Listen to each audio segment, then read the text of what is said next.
gets baited. Oh man, a fantastic abyssal dive, like we were talking about. I like how you set it up. And Oner dives on over, looking for on fleek. I believe flag and drag should be available as he safeguards in. Yep, flag and drag to come on through. Q is not going to connect onto on fleek as he gets himself the shield, and Oner is going to continue putting on pressure.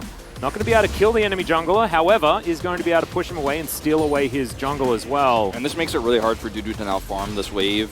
Going to be a lot of harassment coming through, and OnFleek's health bar is just so low. Before Dudu hits 6, he's always vulnerable to stuff like this. Yeah, we're going for the dive here, and you can see OnFleek moving back around. Does have his cooldowns back available yet again, as Dudu has pressed his ghost button. Now Zeus in a bit of trouble. They're fighting minions at the same time. There's the flashback! Absolutely beautiful for OnFleek, as now Oner is able to tidy this one up, but Dudu should be able to get there, and he does it. It's a double kill once again. What did Dudu have for breakfast? Jake goes down. OnFleek looking for his opportunity. Remember, there is no flash. He just walks towards him, and that is going to be an easy kill. Oner in position. The Q's going to be picked up there by Dudu as they look to turn it around. That was so beautifully did there by Faker, as Oner is going to flash, gets the mini stun into the wall there, as Zandi throws down the ult, but isn't going to be able to do enough, as Vista has to flash. The zap even comes through. Super Mega Death Rocket finishes it off. Faker also extraordinarily low underneath this turret, but that is 2 kills on the bottom side. T1. T1 is Dudu, hold that thought. There's the flash forward from OnFleek, finds the knock up onto Faker, and that is all too easy. The Unleash Power, the gameplay button.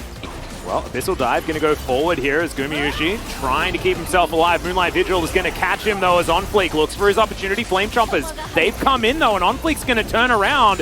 Keria is going to get stunned. They knew that Faker was coming up. Oner as well walked over Vision as another Abyssal Dive comes through, and oh dear.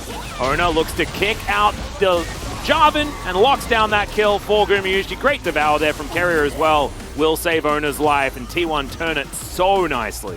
This was an extremely high-risk play. They're not done yet. Yeah, Keria flashing forward. Vista's going to put him on a leash as over goes Faker, locks down the kill on the Aphelios. He might sacrifice himself, but no. He's able to run this one out, and T1 take even impressive.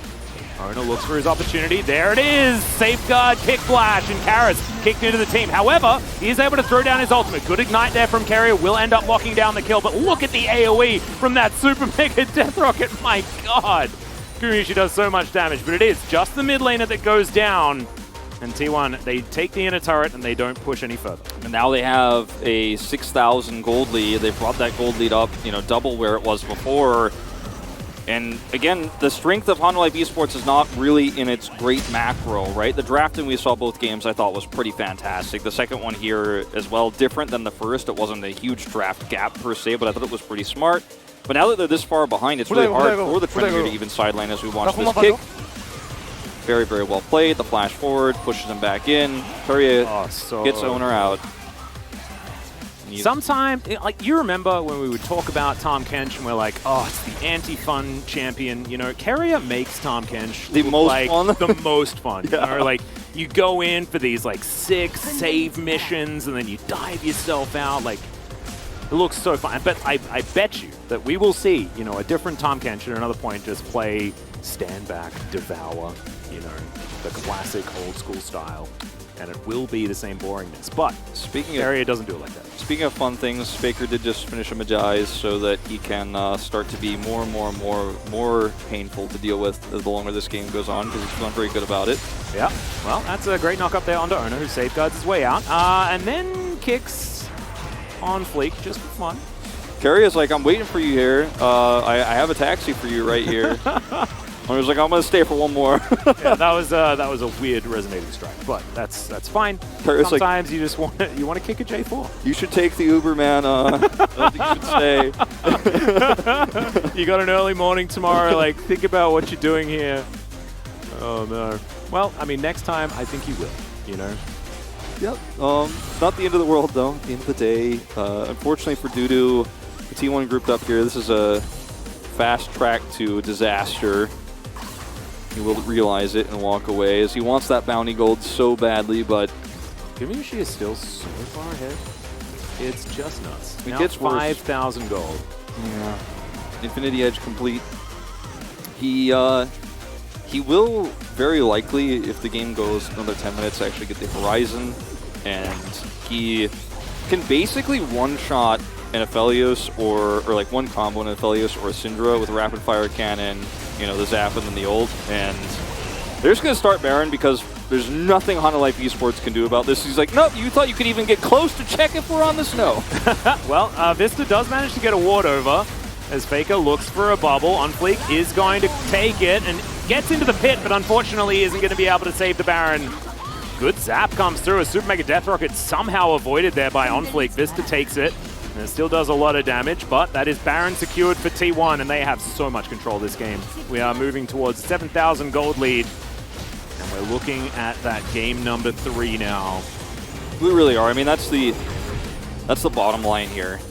I mean, it looked like things could have been a big disaster for T1 if they kept hovering the top side and trying to control that lane when the bottom side was free for the taking, and then they pivoted bottom side and then ran away with the game very quickly.